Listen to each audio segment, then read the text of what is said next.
ایک بچی جو 17 سے 18 سال اس کی ایج تھی اور اس کو فائر کر کے مار دیا گیا. تو اس کے بعد 2 فائر جو ہے نا اس کے سر میں لگتے ہیں. 3 ماہ بعد اس بچی کی شادی تھی.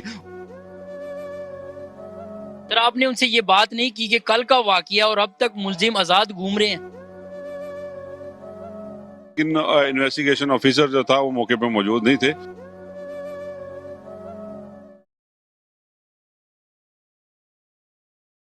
سر جی وعلیکم السلام. سر آج ایک بار پختون کمیونٹی اور پختون برادری کے تمام لوگ موجود ہیں. یہاں پر کوئی واقعہ پیش آیا ہے، سر ہمیں بتائیے کیا معاملات ہیں؟ جی ایک بچی جو 17 سے 18 سال اس کی ایج تھی اور اس کو فائر کر کے مار دیا گیا. ہوتا یہ ہے کہ ایک بندہ آتا ہے، 2 بچیوں کو تنگ کر رہا ہوتا ہے، چھیڑ رہا ہوتا ہے. وہ ان سے ان کی بات نہیں سنتی، یا آگے سے جو بھی بات ہوتی ہے یہ پستول نکالتا ہے ان کو ڈرانے کے لیے، یہ فائر کرتا ہے. جب یہ فائر کرتا ہے تو سیکنڈ فلور سے وہ بچی نیچے دیکھ پہلے فائر ہوتا ہے، اس کے بعد وہ نیچے دیکھتی ہے تو اس کے بعد 2 فائر جو ہے نا اس کے سر میں لگتے ہیں. ٹھیک ہے نا. اور وہ اس کے بعد اس کو ہاسپٹل لے جایا جاتا ہے اور 10 بجے جو ہے نا وہ فوت ہو جاتی ہے. اللہ پاک جنت الفردوس میں اعلیٰ مقام عطا فرمائے.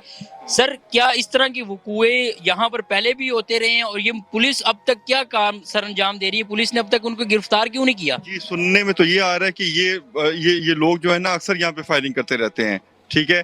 تو لیکن ہوتا یہ ہے کہ اس ٹائم جب سر پڑتی ہے تو سب اہل علاقہ کو بھی اس ٹائم پتہ چلتا ہے. ہونا تو یہ چاہیے کہ اس کی پہلے کمپلین ہونی چاہیے تھی کہ درندہ نما آدمی جو گھوم رہا ہے، جو راستے میں روڈوں کے اوپر لڑکیوں کو تنگ کرتا ہے، اس کے بعد یہ فائرنگ کرتا ہے، بچی کو لگ جاتی ہے. اور 3 ماہ بعد اس بچی کی شادی تھی. اس کا فادر 1 سال کے لیے تبلیغ پہ گیا ہوا ہے. ابھی 3 ماہ ہو گئے. وہ بیچارہ اس کا فیس، اس کی شکل بھی نہیں دیکھ سکتا، نہ اس کو دفنا سکے، نہ اس کو خبر ہے. اچھا سر، آپ نے آپ گئے پولیس اسٹیشن میں گئے فیروز والا، کیا بات ہوئی ان سے؟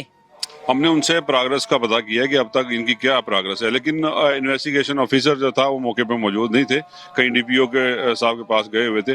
انہوں نے 1 گھنٹے کا ٹائم دیا ہے اور وہ کہتے ہیں جیسے ہی وہ آتا ہے، ہمارے نمبر وغیرہ انہوں نے لکھے ہیں، یہ جو مشران ہیں ہمارے، ان کے نمبر لکھے ہوئے ہیں. کہتے ہیں جیسے ہی وہ آتے ہیں وہ اپڈیٹ کریں گے ہمیں انشاءاللہ. نہیں، وہ ہماری بات ہو گئی ہے. مین جو ہے وہ رانا صاحب عائشہ سے بات ہماری ہو گئی ہے. انہوں نے کوپریٹ کرنے کا کہا ہے، لیکن ہم نے ان کو کہا اگر نہیں ہوگا کوپریٹ تو یہ بار روڈ ہے، اس کو ہم بند کر دیں گے. سر آپ نے ان سے یہ بات نہیں کی کہ کل کا واقعہ اور اب تک ملزم آزاد گھوم رہے ہیں؟ وہ کال ان کے کہ 3-4 لوگ انہوں نے پکڑے ہیں. ٹھیک ہے نا. لیکن ہمیں تو وہ چاہیے وہ درندہ چاہیے جس نے یہ حرکت کی ہے. سر اعلیٰ افسران دیکھ رہے ہیں، محسن نقوی صاحب دیکھ رہے ہیں، کوئی پیغام دینا چاہتے ہو؟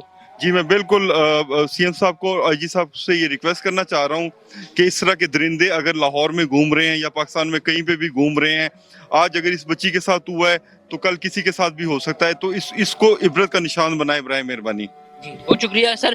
دیکھا ناظرین کہ سڑک پر ایک گلی محلے میں ایک شخص لڑکیوں کو چھیڑتا ہوا گزرتا ہوا جاتا ہے اور ان سے بدتمیزی اور ہاتھا پائی کے دوران انہوں نے فائرنگ کی.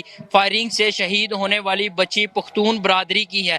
یہ ظلم زیادتی ہے پختون برادری کے ساتھ. اگر آج ان کو انصاف نہ ملا تو پھر یہ لوگ کہاں جائیں گے؟ اسی کے ساتھ اپنے میزبان واجد کو اجازت دیجیے. اللہ حافظ.